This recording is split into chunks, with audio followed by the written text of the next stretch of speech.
A recent Stuff.com article decided to tackle a very tasty topic, whether or not it's appropriate to bring your own food to someone else's dinner party.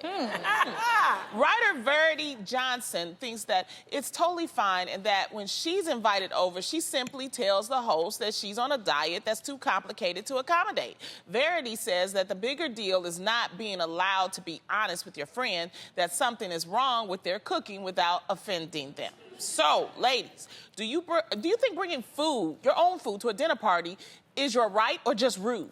So, it's your right. It's your right. It's going in your mouth. Okay, because I thought of it differently, but now they're saying that you don't like the woman's cooking, but that's shady. So, it depends on the reason. I think the reason matters. Yeah.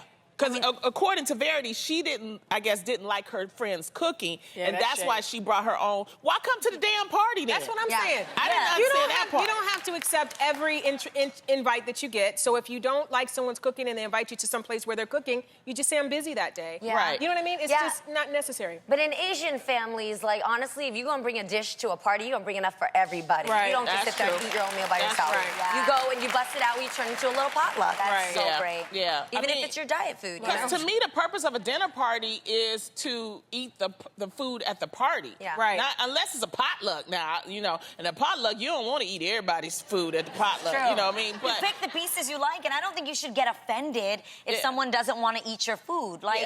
Yeah, the purpose of I think a good dinner party, and you guys have thrown some wonderful dinner parties, is to break bread. It's not so much about the food, it's being together, fellowship, it's establishing memories, things like that. That's right. It's a little bit about the food.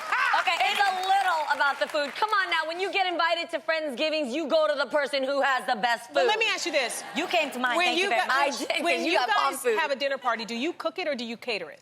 I like catering. Okay, do you cook it or I do you don't cater cook. it? My mom does. Well, it depends. For Thanksgiving, we actually cooked the meal, and it was a lot of food. Like, but it was in pans, and there were some of the things that we did order in.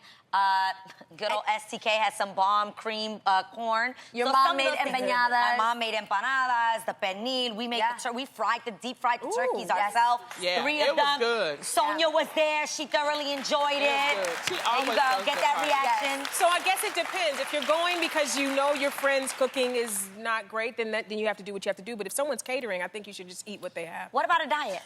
Like, I actually keto think you should not be offended if somebody has a very strict diet that they're sticking to. If I'm vegan. But this is the other thing. Are you going to require the person hosting the party to then plate your food separately, create a whole... You're making it all about you, and it's not really about you. Eat before you come. That's what I was going to say. Come later, join the conversation later. I just think it's asking the host to do something usually extra. the host knows if you're like vegan or on a special. Sometimes they'll accommodate and say, oh, I have a vegan dish too, you know, and stuff like that. So, you know, that can happen. There are options, people. You don't got to be offending nobody.